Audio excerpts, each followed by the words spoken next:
Have you ever wondered what it was like to be the most powerful person in the ancient world, yet still vulnerable to the complexities of love and desire? Let me take you on a journey through the marble halls of Roman palaces, where emperors who commanded legions and conquered nations found their hearts captured by unexpected romances. Picture the year 123 AD in the province of Bithynia, where Emperor Hadrian, builder of walls, traveler of empires, and patron of arts, first laid eyes upon a young Greek boy named Antinous. Hadrian was already in his 40s, a man who had seen the edges of the known world, yet something about this beautiful youth from a small town along the Danube captured his imperial heart completely. What began as perhaps a typical Roman mentorship between an older man and a younger one blossomed into the ancient world's most famous love affair. For nearly a decade, Antinous traveled at Hadrian's side as they journeyed across the vast empire. The emperor, known for his intellectual curiosity and artistic patronage, found in Antinous not just a lover, but a muse who inspired him to greater cultural achievements. They visited Greece together, where Hadrian's love for Hellenic culture merged with his devotion to the young man who embodied its physical ideals. They explored Egypt, where the mysteries of ancient gods seemed to bless their union under starlit desert skies. But their story took a tragic turn in October 130 AD, when Antinous drowned in the Nile River under mysterious circumstances. Some whispered it was suicide, perhaps a sacrifice to save Hadrian's life, according to ancient magical beliefs. Others suggested accident or even foul play by those jealous of the young man's influence over the emperor. What we know for certain is that Hadrian's grief was so profound, so earth-shaking, that it changed the course of history itself. The emperor's mourning knew no bounds. He declared Antinous a god, established a cult in his honor, founded the city of Antinous at the spot where his beloved died, and commissioned hundreds of statues and artworks that immortalized the young man's beauty. Even today, more sculptures of Antinous exist than of any other private individual from antiquity, each one a testament to an emperor's undying love. Hadrian wrote poetry about his lost love, and for the remaining 8 years of his reign, he never quite recovered from the loss that had torn his heart in two. Now let me tell you about Nero, the emperor who turned his entire life into a theatrical performance, including his love affairs. While history remembers him for allegedly fiddling while Rome burned, though he probably didn't, Nero's romantic life was equally dramatic and far more documented. This emperor, who fancied himself an artist and performer, approached love with the same flair for spectacle that marked his reign. Nero's first same-sex marriage was to a freedman named Pythagoras, in a ceremony where the emperor himself played the role of the bride, complete with wedding dress and veil. Imagine the scene: the most powerful man in the Western world, draped in silk and flowers, walking down an aisle to marry a former slave while the Roman elite watched in stunned silence. But Nero wasn't finished with his matrimonial adventures.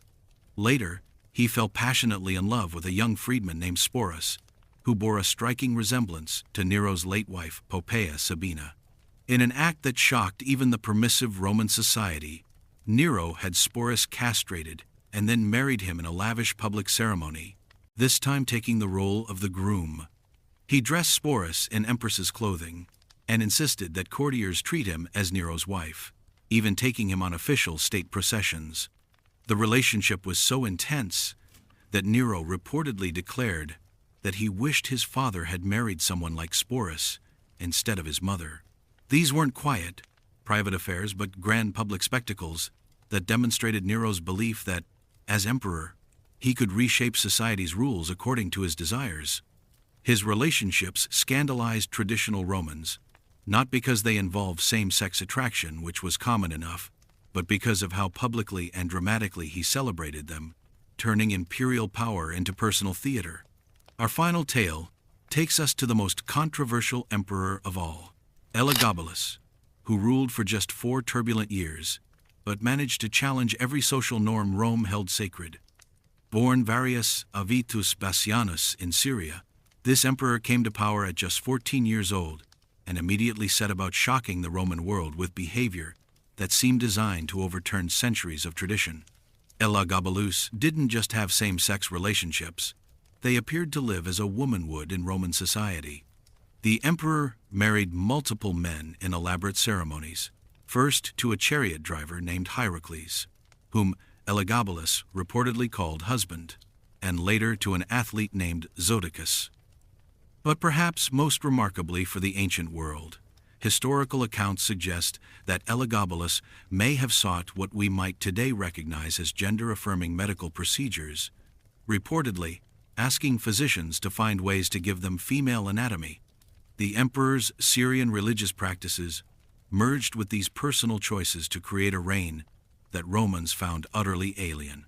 Elagabalus served as high priest of the sun god Elagabal, bringing Eastern religious mysteries to Rome, while simultaneously living in ways that challenged Roman concepts of gender and sexuality.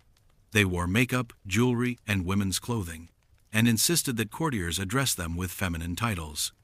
These revolutionary choices proved too much for the Roman establishment. After just 4 years, the Praetorian Guard assassinated the 18-year-old emperor, ending a reign that had pushed the boundaries of personal expression further than any Roman ruler before or since.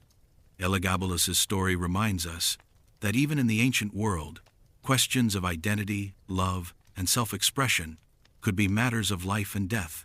Beyond these 3 well-documented cases, other emperors left fainter traces of same-sex relationships in the historical record. The brooding Tiberius retreated to his infamous villa on Capri, where ancient historians whispered about debaucheries involving both sexes. The elderly Galba, who ruled for just 7 months, was described by the historian Suetonius as preferring the company of men. Even the great Julius Caesar faced lifelong mockery for his alleged youthful affair with King Nicomedes of Bithynia, with political enemies calling him the Queen of Bithynia throughout his career. These stories, whether fully true or partially mythologized, reveal how same-sex relationships were woven into the very fabric of Roman imperial history.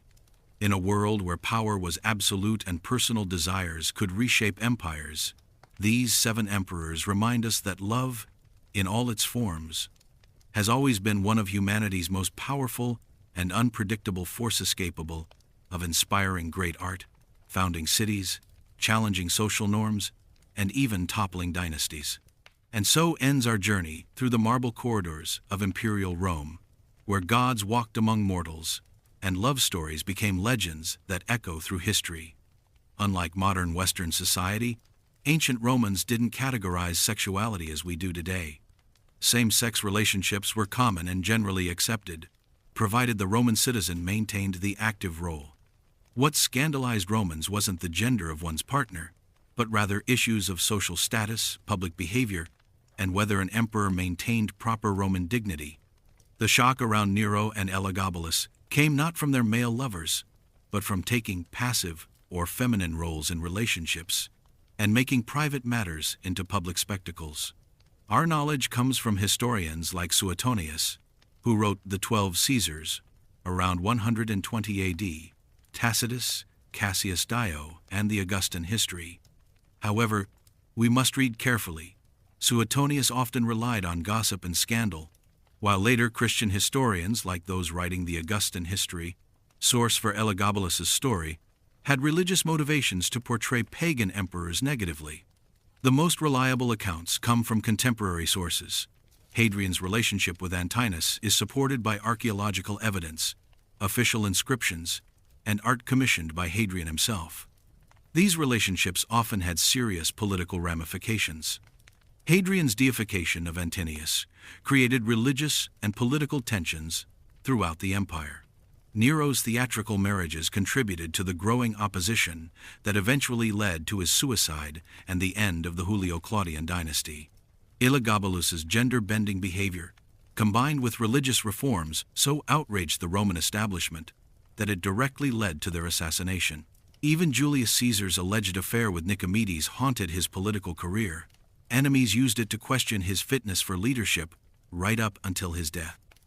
Hadrian Antinous is highly reliable with contemporary evidence.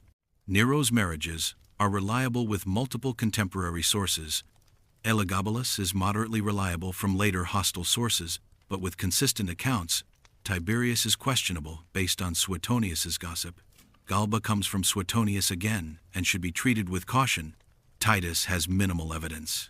And Caesar Nicomedes was likely political propaganda but persistent across sources.